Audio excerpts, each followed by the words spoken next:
Bienvenue sur le podcast Légitime, le podcast déculpabilisant pour toi qui t'es déjà senti trop ou pas assez. Moi c'est Clémentine, je suis coach confiance et estime de soi et je t'accompagne à reconnecter avec qui tu es, assumer ta personnalité et enfin te libérer du regard des autres. Mon objectif, que tu fasses péter tous tes verrous, que tu oses être toi et que tu ailles à fond vers la vie de tes rêves. Retrouve chaque semaine des conseils, des clés, des retours d'expérience pour booster ta confiance et comprendre enfin que tu as de la valeur et que tu es légitime. Alors, tu es prête ? Hello, bienvenue sur Légitime et bienvenue dans le mois de l'amour sur Légitime. J'avais envie vraiment ce mois de février qu'il soit dédié à l'amour de soi, à l'estime de soi. Bon, tu me diras, c'est le thème du podcast en général, mais j'ai vraiment envie qu'on insiste dessus parce que c'est tellement trop souvent négligé, c'est tellement trop souvent mis en arrière que j'ai envie que là, tu dédies ce mois à l'amour de soi. Donc avant de commencer, je t'invite, si c'est pas déjà fait puisque je t'en ai parlé la semaine dernière, à aller faire le petit quiz gratuit que j'ai créé sur quel partenaire es-tu avec toi-même. Quelle relation tu as avec toi-même. Est-ce que c'est plutôt relation toxique, pire que ton ex ? Est-ce que c'est plutôt crush un petit peu timide, tu fais des efforts mais il y a encore des moments où tu te mets de côté? Ou est-ce qu'au contraire c'est la grosse love story? Je t'invite à aller faire le test puisqu'après tu reçois un joli petit mail avec des explications sur d'où ça vient et surtout comment commencer à agir dessus. Donc vraiment, n'hésite pas, fonce. Et donc pour commencer ce mois de l'amour, j'avais envie de te parler des différentes estimes de soi. Ou plutôt des différents niveaux d'estime de soi. Je vais commencer tout de suite, je vais te parler de 4 niveaux d'estime de soi. Tu vas avoir l'estime de soi haute et stable, l'estime de soi haute et instable, l'estime de soi basse et stable, et l'estime de soi basse et instable.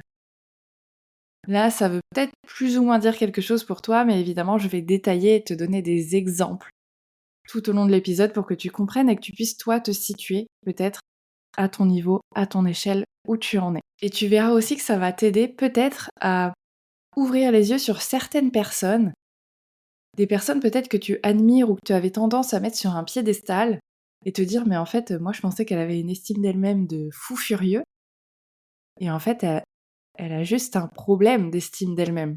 Elle a juste un gros manque d'estime d'elle-même.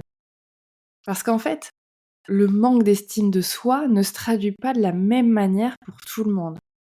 Et je vais t'en donner la preuve juste par rapport à mon exemple. En fonction des années, en fonction de mon évolution, j'ai jamais agi de la même manière, j'ai pas eu du tout les mêmes comportements. Et d'une année à une autre, tu pourrais te dire non mais là c'est pas possible, là tu peux pas dire que tu manquais d'estime de toi, Clémentine, regarde comment t'étais. Alors qu'en fait si, j'étais complètement au fond du trou de l'estime de soi.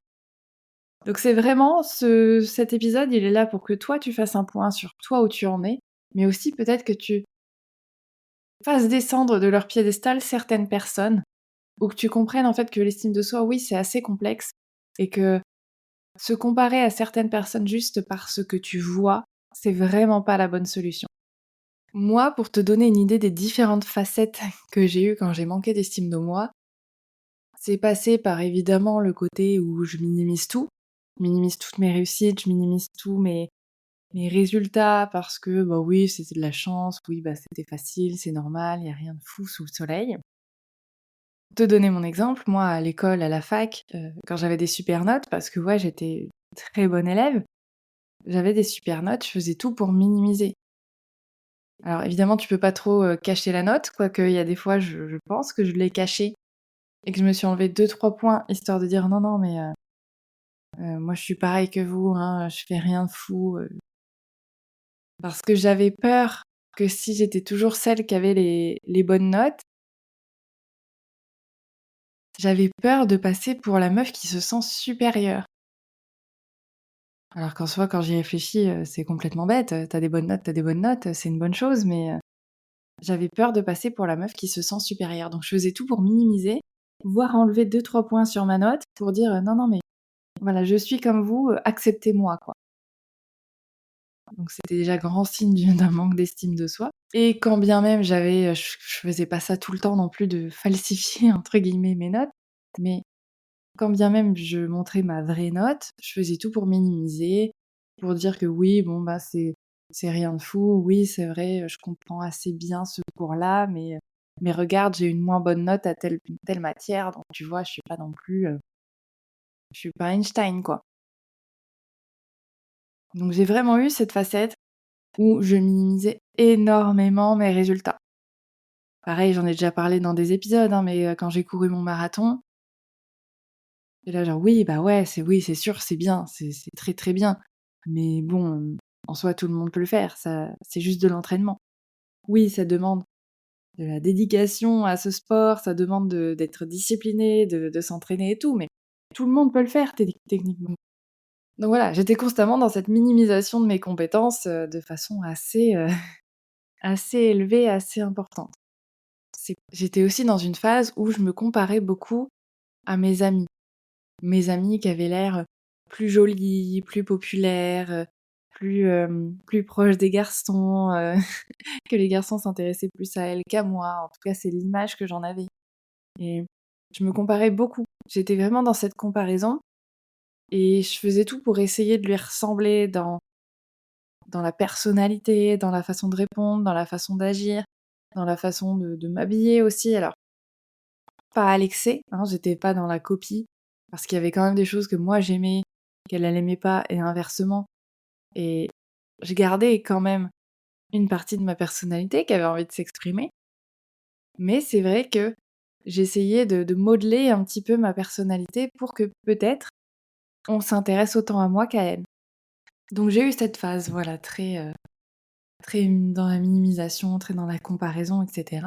Et dans cette phase-là, j'étais vraiment, bah, comme j'ai déjà dit dans des épisodes, un peu la serpillière, hein, j'osais rien dire, j'osais pas trop parler de mes opinions, j'osais pas trop dire que je comprenais pas X ou Y chose parce que je voulais pas avoir l'air stupide non plus.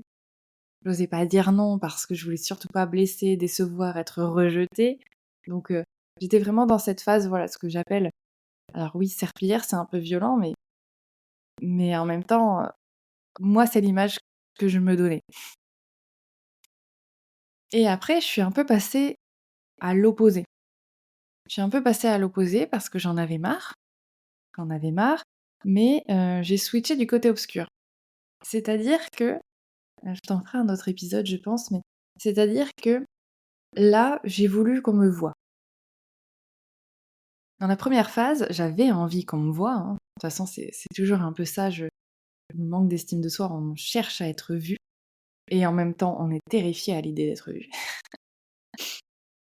On cherche à être vu pour qui on est et en même temps, on est terrifié de montrer qui on est. Et donc dans cette première phase, j'étais vraiment: «Oui, j'ai envie d'être vue, mais j'ai peur de montrer qui je suis». Donc j'étais assez lisse, on va dire. Je J'essayais de pomper les différentes facettes chez les autres que j'aimais bien, mais c'était pas vraiment moi. Dans la deuxième phase, là, je me suis dit: «Allez, vas-y, on met le paquet, il faut être vu. Tu veux que les gens te voient, tu veux que les garçons s'intéressent à toi, tu veux que être magnétique justement, bah, allez, vas-y à fond». Donc c'est là que j'ai commencé à, porter du rouge à lèvres, me maquiller un petit peu plus, porter des tenues plus, des tenues plus féminines, un peu plus chic, un peu plus classe et vraiment j'adorais ce style et j'adore toujours, hein, j'essaie d'y revenir. Mais il y a aussi je suis passée dans une phase un petit peu de surjouage, dans le sens où, quand on sortait le soir, en boîte, les soirées étudiantes et cetera, tu vois, je mettais des bodys assez transparents, qui, avec des petits leggings bien moulants, les gros talons et cetera. J'étais vraiment dans je dis surjouage parce qu'à ce moment-là, en fait, je portais ça, je trouvais ça, canon, sexy et tout, mais en fait, je l'assumais pas vraiment. Dans ma tête, j'étais terrifiée. En fait, j'avais juste le costume, mais j'avais pas l'attitude qui allait derrière, j'avais pas l'assurance qui allait derrière, j'avais pas du tout la confiance qui allait derrière. Ce qui fait que, oui, il y a peut-être des gens qui allaient s'intéresser à moi, parce que je dégageais, parce que je jouais ce rôle de la personne très, très sûre d'elle, qui sait qu'elle est belle, etc. Mais en fait, derrière, si t'avais quelqu'un qui venait me parler, euh, je me liquéfiais un petit peu, quoi. D'un coup, c'était la petite fille à l'intérieur qui était là, genre, oh la vache, on m'a vu.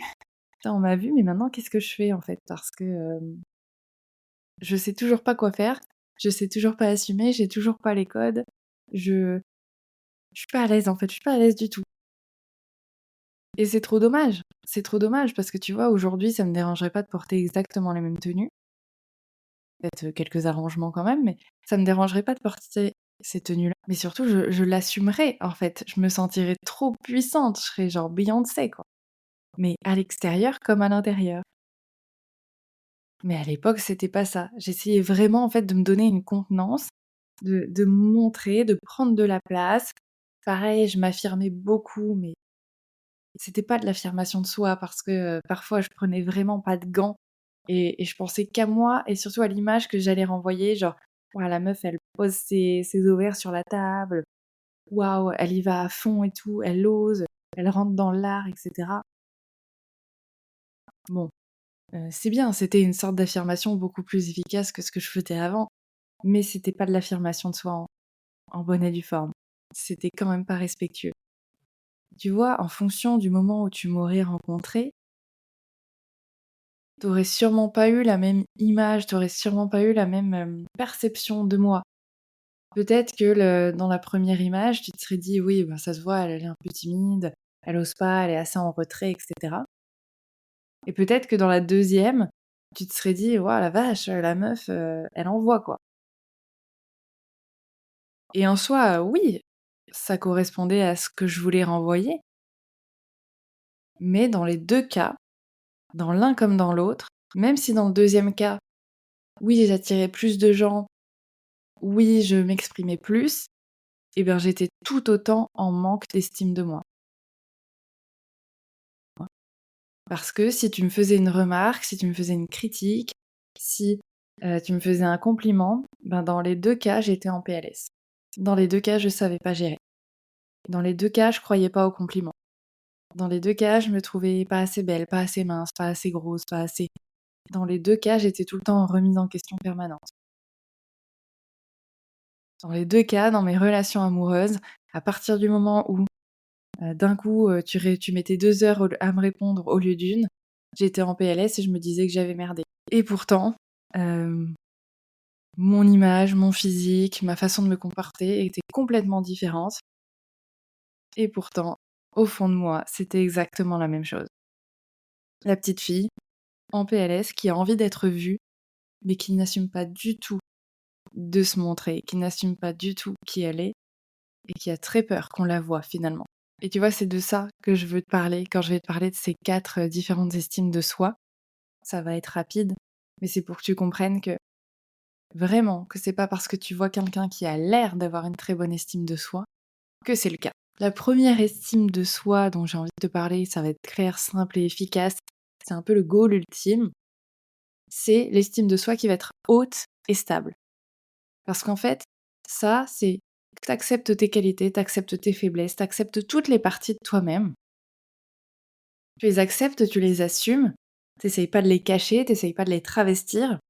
Ce qui fait que peu importe ce qui va se passer à l'extérieur de toi, peu importe que tu reçoives une critique par exemple, tu vas la prendre telle qu'elle est, ok, une remarque, tu vas réussir à faire le tri, à prendre le recul, à voir ok, est-ce que ça me concerne, est-ce que ça me concerne pas, est-ce que j'ai envie d'aller creuser, est-ce que j'ai envie de comprendre, est-ce que j'ai envie d'aller chercher une solution, est-ce que j'ai envie effectivement de modifier mon comportement ou pas.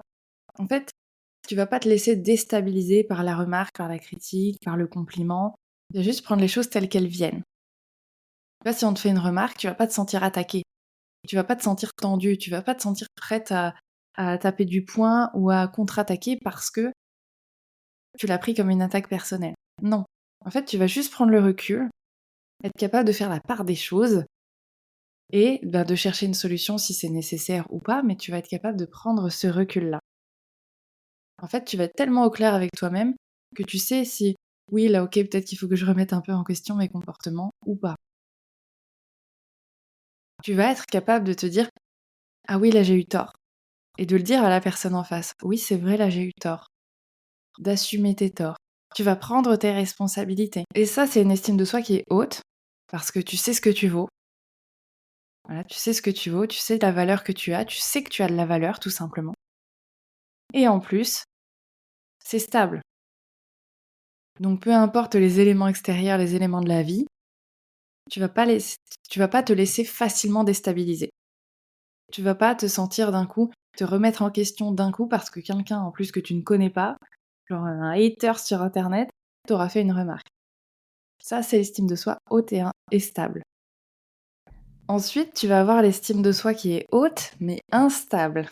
Et là, généralement, c'est à ce moment-là, c'est souvent comme ça que tu te retrouves face à des personnes de ce type-là, que tu mets sur ce fameux piédestal parce que tu te dis: «Ah non mais elle, lui, il a l'air trop bien dans ses baskets, regarde quel charisme, quelle assurance». Et en même temps, c'est ces personnes-là qui, dès que tu vas leur faire une remarque, dès que tu vas pas aller dans leur sens, dès qu'elles vont échouer, dès qu'elles vont foirer quelque chose, là d'un coup, elles vont se sentir submergées par des émotions très négatives, par de la colère, de la frustration, de l'agacement. C'est des personnes qui vont parfois, quand elles sentent qu'elles perdent le contrôle, elles vont voilà commencer à s'énerver, à essayer de t'attaquer, de contre-attaquer. Elles vont être vraiment sur la défensive. Elles vont essayer de reprendre le dessus, peut-être par des remarques passives-agressives. C'est des personnes qui essayent de donner le change bien souvent, qui parlent beaucoup d'elles, qui se mettent beaucoup en avant, qui pour le coup parlent beaucoup de leur succès, de leur qualité. Et en soi, quand tu as une belle estime de toi, tu peux aussi parler de ça, mais là c'est vraiment à l'extrême. Elles en parlent énormément, énormément, énormément, mais par contre, tu les entendras jamais parler de leurs échecs. Ce qui fait que dans des environnements justement très très compétitifs, tu peux voir ressortir ce genre de personnalité. Une personne avec une estime de soi qui est stable et haute, voilà, qu'elle soit dans la compétition, qu'elle gagne ou qu'elle perde, évidemment elle peut être déçue, hein, ça ne te prive pas de toutes tes émotions. Évidemment qu'elle sera déçue, mais elle va pas se remettre en question pendant 8 ans, elle va réfléchir à ce qu'elle peut améliorer, etc. Mais elle va pas passer vraiment par des émotions très très fortes, très négatives, de dévalorisation, etc. Ou d'essayer de prouver que non mais en fait, il y a eu un problème, il y a eu triche, c'est sûr, moi je ne peux pas perdre. Voilà.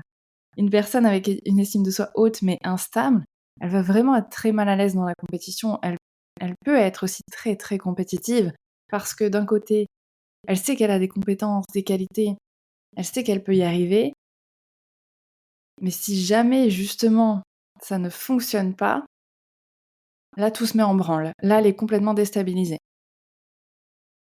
Là elle comprend pas. Là en fait elle entre dans une certaine fragilité. Et souvent c'est un peu ça, c'est que cette estime de soi haute et instable, c'est que t'as une belle image de toi, t'as quand même une image valorisée de toi, tu sais que t'as des forces, tu sais que t'es capable, et en même temps il y a une fragilité derrière. Il y a une fragilité derrière où tu sais que si t'appuies là sur le petit point qui fait mal, la personne elle va partir au quart de tour. La personne elle va partir au quart de tour. Parce qu'en fait il y a des choses qui sont quand même pas claires avec elle-même. Il y a des choses qu'elle n'accepte pas. Elle n'accepte pas voilà, l'échec. Elle n'accepte pas le moyen. Elle n'accepte pas qu'on vienne la remettre en question. Elle n'accepte pas d'avoir tort ou de pouvoir avoir tort, d'être en position en fait de vulnérabilité. Et si elle réagit de façon aussi forte, c'est que oui, elle peut avoir une bonne estime d'elle-même, mais c'est assez instable. Et dans ce cas-là, la question, c'est finalement, est-ce que c'est pas une personne qui a une faible estime de soi, mais qui essaye quand même, voilà, de donner le change, qui essaye, un peu comme moi j'ai fait finalement quand j'ai voulu me montrer, que j'ai voulu mettre d'événements un peu plus voyants, quand j'ai voulu avoir un comportement plus voyant, en fait j'étais là, j'étais dans cette phase-là. C'est-à-dire que, ok, allez, je sais que j'ai des atouts physiques, intellectuels, etc. Je sais que j'ai des atouts. Allez, vas-y, on les montre.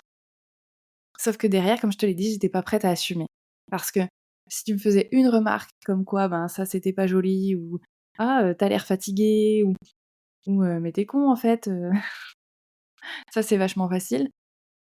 Bah, là, je repartais en cacahuète et ouais, je pouvais avoir tendance à vite, vite, vite me mettre en colère, me sentir agressée, être dans la réactivité, dans la défensive, parce qu'en fait, je me sentais attaquée, moi, mon identité, ma personne. Donc j'étais vraiment dans cette phase-là d'estime de soi haute, entre gros guillemets quand même, mais instable, très, très instable. Donc fais attention à ça parce que souvent, les personnes que tu admires, que tu mets sur des piédestals, celles qui sont justement peut-être un peu passives-agressives avec toi, non, elles ont pas forcément une bonne estime d'elles-mêmes. C'est pas parce qu'elles donnent le change qu'elles ont une bonne estime d'elles-mêmes.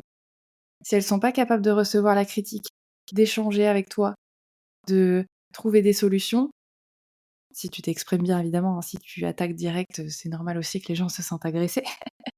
Mais si la personne n'est pas capable de recevoir la critique, ne se remet jamais en question, et cetera, on n'est pas sur une estime de soi, stable. Ensuite, on va avoir donc l'estime de soi basse et instable. Donc là, ben, voilà, c'est que tu as beaucoup de mal à te valoriser. Alors peut-être parce que dans ton enfance, tu n'as pas été suffisamment valorisé, ou que tu as eu des expériences justement où peut-être on t'a moqué, ou peut-être, là, tu étais un peu différent des autres enfants. Je pense à une ancienne collègue, alors si elle m'écoute, coucou, mais qui ses parents l'ont vraiment éduquée dans le côté il faut être cultivé, il faut lire un petit peu tous les classiques et cetera, et qui n'a jamais vu les Disney. Ben, c'est sûr que quand tu es enfant et que toi, tu es la seule personne, par exemple, qui voit pas les Disney alors que tous tes potes, ils discutent du dernier Roi Lion, finalement, ça te met à l'écart, sans que tu le veuilles, sans que tu puisses y faire grand-chose, là, pour le coup. Donc tout ça, ça peut faire que tu vas être dans une estime de toi qui est basse, tu as du mal à te valoriser, tu as du mal à voir tes qualités. C'était un petit peu mon cas, du coup, dans la première phase, de ma vie où, voilà, tu minimises beaucoup. Tu as du mal à célébrer tes victoires parce que pour toi, c'est vraiment, ben, soit ça paraît prétentieux, soit en fait c'est tellement, pas grand-chose qu'il y a rien à célébrer, et en plus tu veux pas être un fardeau pour les autres, donc quand bien même ça va pas, quand bien même tu as besoin d'aide, tu tu vas rien dire, tu vas faire comme si tout allait bien. «Non, non, mais tout va bien. Il y a pire dans la vie, ça va», tu quand même d'améliorer les choses.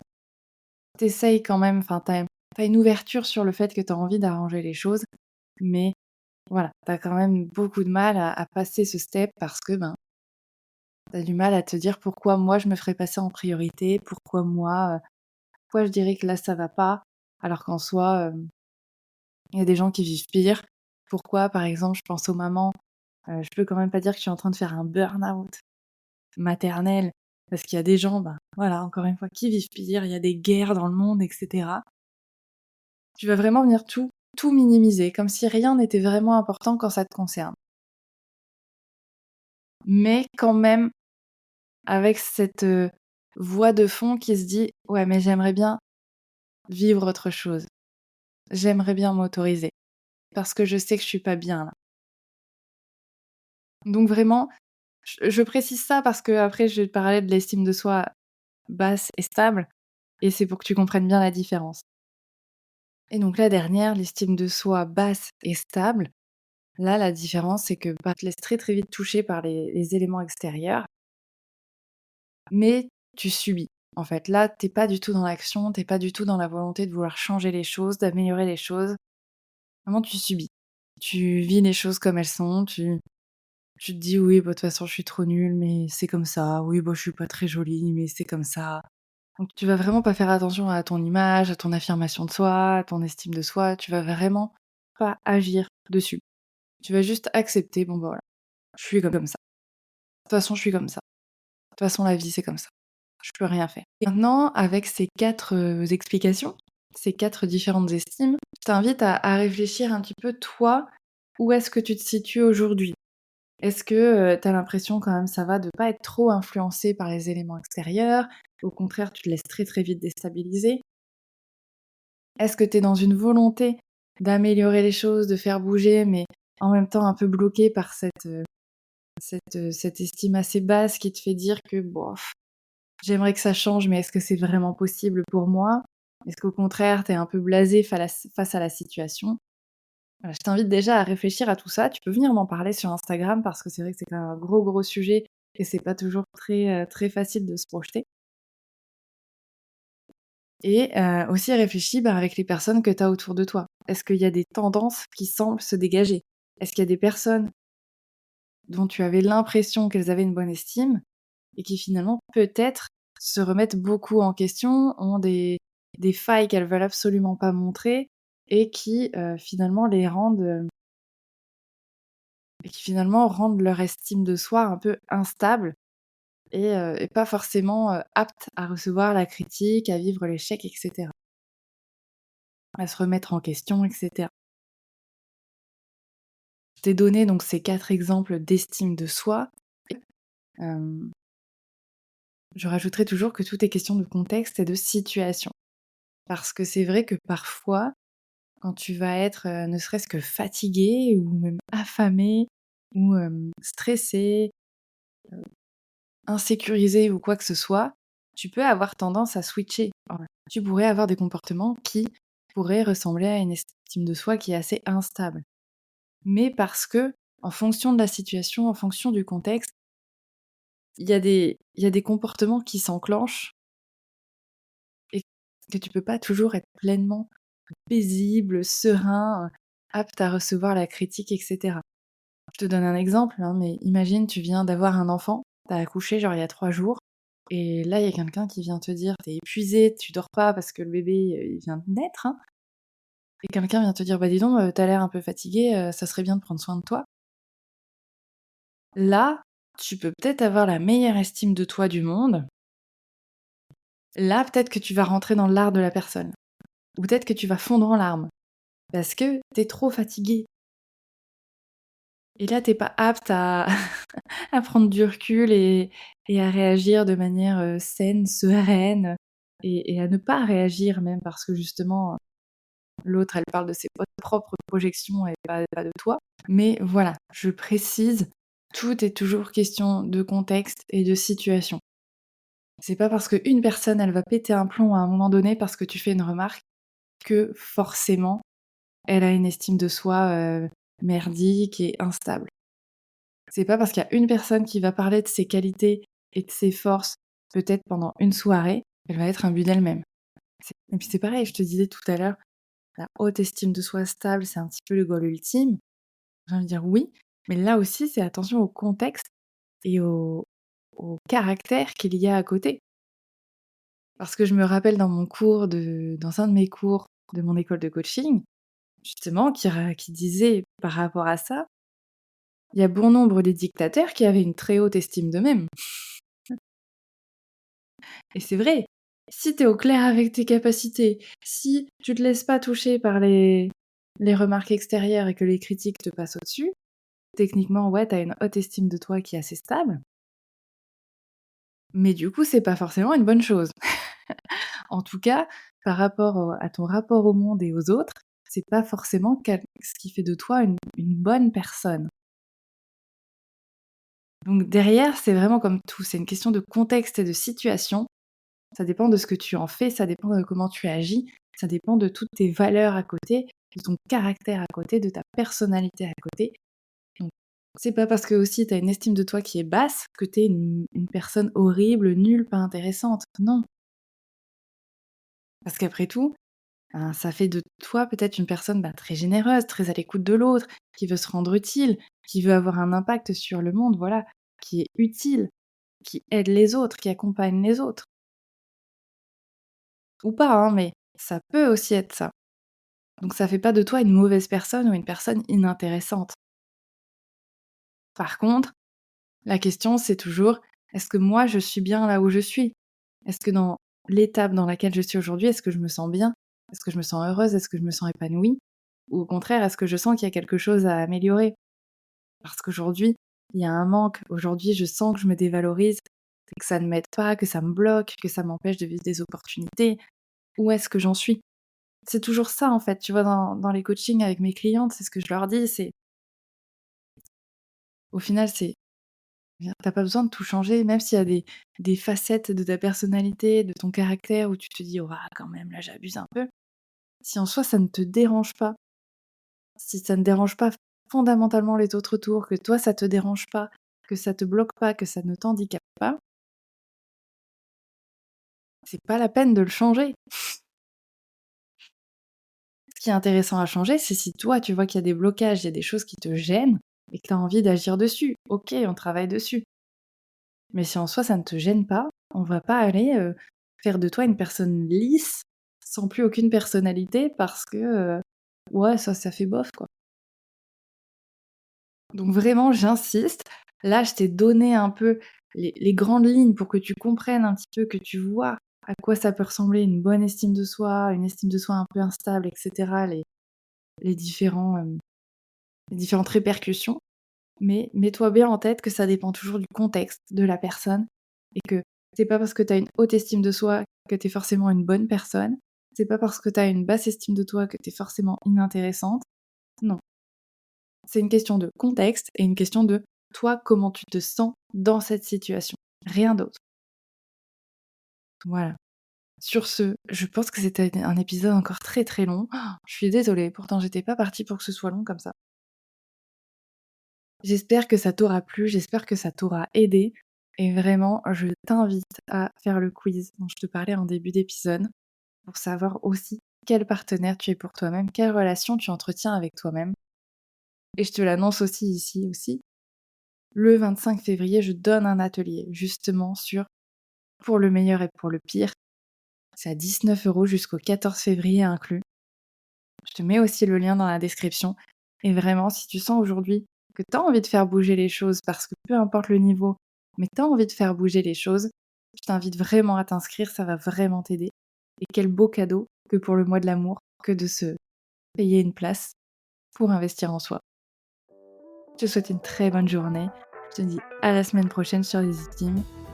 Je prends bien soin de toi.